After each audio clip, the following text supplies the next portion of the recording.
Today we're putting Replit to the test versus Loveable, and we're going to see which is the stronger vibe coding tool. My name's Zach. I help non-technical people bring their software ideas to life. And let's dive into it. So Replit came out with a new update, Agent 3, and it's got a bunch of new things that are very interesting. It looks like it can build up to 200 minutes after you've prompted it to do something. And it also can build agents now, kind of like N8N. So it can create automations and agents and that kind of thing, and a few other bells and whistles.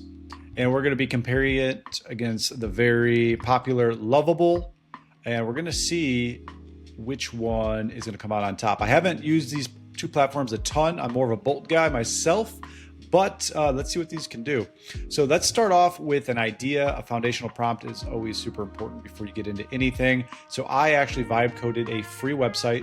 It's itlworkshop.com. Go ahead, create your free account. It's basically a toolkit for vibe coders that has all the things you need to start building apps and software today. So go to itlworkshop.com, create your free account, log in. At the top, I have some quick links, everything you'll need to get started. And this is really important because we want the right tools for the job. And I also created a prompt builder to help you just systematically, easily create a foundational prompt that has all the important pieces in it before you go to Loveable, or you go to Replit, or you go to an IDE builder. So I already came up with an idea. I'm going to pull it from my saved ideas. I'll hit edit here. It'll pull it in. And I made an idea called GIF Magic. And it basically is going to turn any video clip that I upload into Telegram into a GIF or GIF, however you want to say it, and allow me to edit it the way I want to. So it'll give me some editing powers. So I came up with that idea. What I'm going to do is hit generate prompt. And right here, it's going to generate a markdown prompt, which makes it very digestible and easy for the AI to understand. So once it generates that, there we go. You can take a look. I already got the markdown prompt. I'm going to hit copy and hit enhance my prompt. Yes, continue. Now it's going to open up a GPT I put together just for you guys to enhance the prompt even more.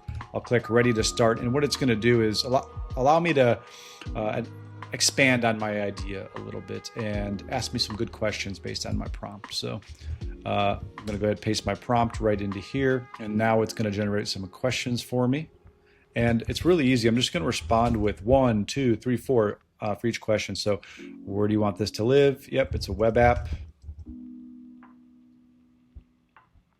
Okay, and then 2. Besides trimming and resizing, do you want text overlays and stickers?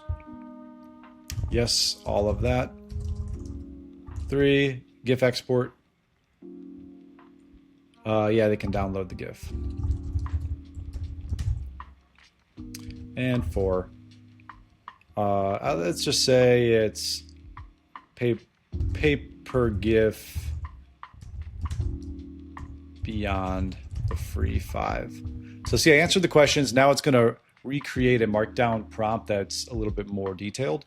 So that way we have a really strong starting prompt before we get started here. And then I'm just going to copy and paste this into both Loveable and Replit and see what they come up with. So let's go ahead and hit copy code. Okay, let's start out with Replit. And with Replit, it looks like there's some additional buttons you can click, which is kind of cool. It kind of guides the prompt a little bit more.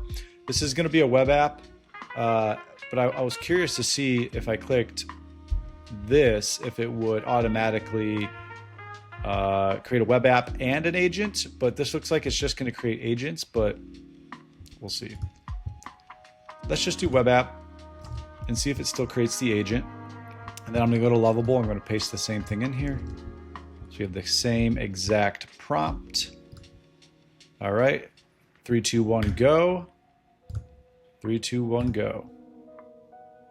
It's kind of cool. This is new. Customize how independently agent works on your project and how frequently it reviews its own code. So you can actually customize some stuff here. Autonomy level. So you can set the autonomy level.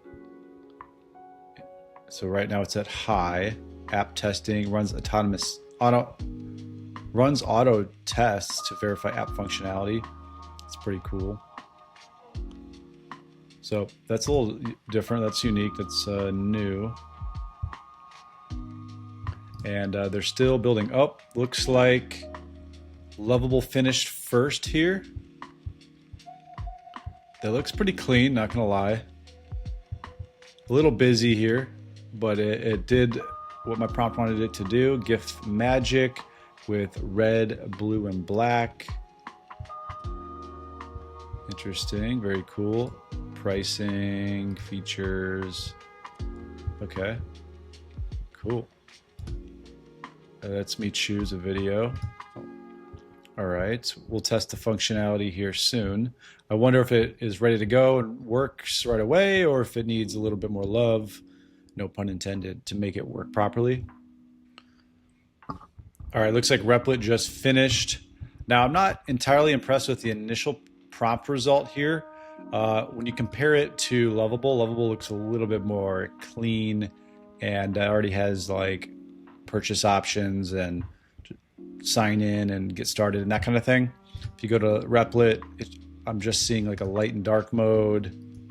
I'm not seeing a place to sign in. It looks very simple, very basic. I can choose my files, but then when I click browse examples, it's still letting me choose a file, which is interesting. I like how it pops up for your APIs, so it puts it into a separate secret location, so it's not saved in your code. And to be fair, I chose the quicker route because I'm on a free version of Replit, so I chose a route to just have the design, and then it was a longer process to get the backend fully built out, and you had to pay.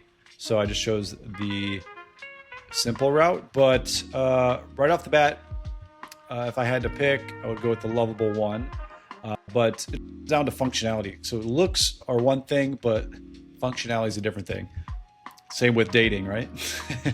So it's hard to give a full, honest review until I've got the full functionality. But I can say on the initial prompt, Loveable seems a little bit cleaner. Now let me try to find a file and see if it is functioning. All right, I picked a random video that I had saved on my phone. This looks pretty clean. I can edit my GIF, my size of the GIF, playback speed, text overlay. If I text, is it gonna overlay? I don't really see the text overlay. Can I play it? Can't really play the video. Let me see if I can create the GIF. Now it's converting to GIF. Okay. Let's check internet connection, but so it's not really downloading. It just says check internet connection. But at least I have like the editor and I can trim it and do that kind of thing. Let's see if I can do that on Replit. Here's the editor. Now it's not giving me a video preview. Maybe it hasn't finished uploading. This looks a little funky. I don't know what that's about. This is on Replit. Okay. Can't really do much. Let me see if I can download the GIF. Demo mode, so it didn't really download it, did it? No. All right, so there's that for Replit. So initial thoughts, Loveable seems to have pieced this together a little bit more cleanly. Now, functionality doesn't really fully work on both of them, so I'd have to keep prompting it here and editing it to get the full functionality. But that's what I was able to come up with the same prompt on both. So if you like this type of video, please comment below, subscribe. I'm trying to teach more people about vibe coding and this powerful tool. I test different tools. I teach 101 classes, and go watch some of my other videos if you haven't already. I give you everything you need to build apps and start earning money building apps. So with that, let me know your thoughts below. And I also have a community, a free WhatsApp group. If you want to jump in there, the link will be down below as well. And we can talk vibe coding. So with that, see you in the next video.